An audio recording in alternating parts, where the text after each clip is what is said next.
Hindi ka ba nagtataka kung saan nagmula ang wikang ginagamit mo ngayon? Saan? Sino? Ano nga ba tayo? Talakayin natin ang kasaysayan ng wikang pambansa sa pagpapadibay ng Pilipinong identidad. Umpisahan natin sa panahon ng katutubo. Baybayin. Ang baybayin o alibata ay nagmula sa salitang baybay na ang ibig sabihin ay to spell sa Ingles. Ito ang sinaunang sistema ng pagsulat ng ating mga katutubo bago pa dumating ang mga Espanyol. Malawakang ginamit ito sa Luzon at iba pang bahagi ng Pilipinas bago pa ito palitan ng alpabetong Latin noong panahon ng kolonisasyon ng mga Kastila. Dumako naman tayo sa panahon ng pananakop ng Espanyol. Nagkumpisa ang tangkang pananakop ng mga Espanyol sa Pilipinas nang dumating ang Portuguese na si Ferdinand Magellan noong March 16, 1521. Sinundan ito ng taong 1543 nang dumating si Ruy Lopez de Villalobos sa isla ng Samar at Leyte.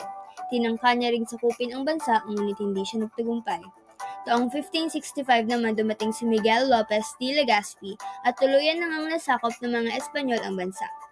Si Gobernador Tello ang nag-atas na turuan ang mga Indio ng wikang Espanyol.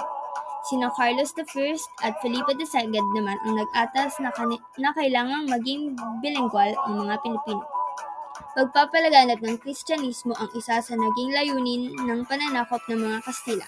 Kaya naman ipinautos din ni Carlos I na ituro rin ang doktrina Kristiyana gamit ang wikang Kastila. Ngayon naman ay dumako tayo sa kasaysayan ng wikang Filipino. Taong 1934 nagkaroon ng Kumbensyong Konstitusyonal. Ito ay binubuo ng mga delegado mula sa iba't ibang parte ng Pilipinas. Dito pinag-usapan ng mabuti kung anong wika ang itatatag bilang wikang pambansa. Nagkaroon ng pagtatalo kung wikang katutubo ba o wikang Ingles ang gagamitin. Taong 1936 naman itinatag ni Pangulong Manuel L. Quezon ang surian ng wikang pambansa batay sa Batas Commonwealth bilang 184. Si Jaime de Vera ang pinuno ng komite na nagsagawa ng pag-aaral at napili ang Tagalog bilang batayan ng wikang pambansa. Taong 1937 ay ipinahayag ni Pangulong Quezon na ang wikang pambansa ay ibabatay sa wikang Tagalog. Taong 1940 naman inilabas ni Pangulong Quezon ang kautosang tagaganap bilang 263 na nagpapahintulot gamitin at ituro sa lahat ng paaralan sa bansa ang wikang Tagalog.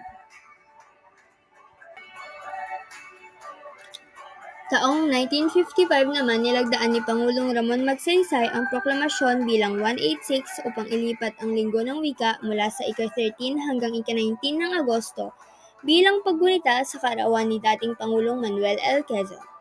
Maraming taon na binago at pinalinang ng mga iba't ibang namuno sa ating bansa ang ating wika. Taong 1987 naman naideklara ang Komisyong Konstitusyonal na binuo ni dating Pangulong Cory Aquino na ang wikang pambansa ng Pilipinas ay kikilalaning wikang Pilipino. Taong 1997 naman, idineklara ang buwan ng Agosto taon-taon ang magiging buwan ng wikang Pilipino. Ngayon naman ay isa-isahin natin ang pagkakaiba ng mga wikang ginagamit natin mula noon bago pa tayo mapunta sa wikang ginagamit natin ngayon. Tagalog. Tagalog ang kinilalang katutubong wikang pinagbatayan ng pambansang wika ng Pilipinas. Pilipino. Pilipino ang unang itinawag sa pambansang wika ng Pilipinas. Filipino. Filipino ang lingua franca ng mga Pilipino. Ito rin ang isa sa mga opisyal na wika ng Pilipinas kasama na ang wikang Ingles. Ito rin ang kasalukuyang tawag sa wikang pambansa ng Pilipinas.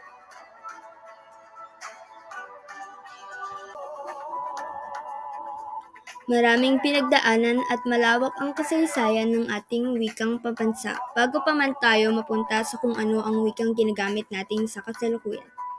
Saan man galing o anuman ang pinagmulan ng ating wika, Tagalog, Pilipino o Filipino, ang lingwaheng ito ang kasarinlan ng bawat Pilipino. Ang wika ang siyang identidad ng tao. Maraming salamat sa pakikinig. Muli, ako si Princess Annie Canagana. At ako ay Pilipino.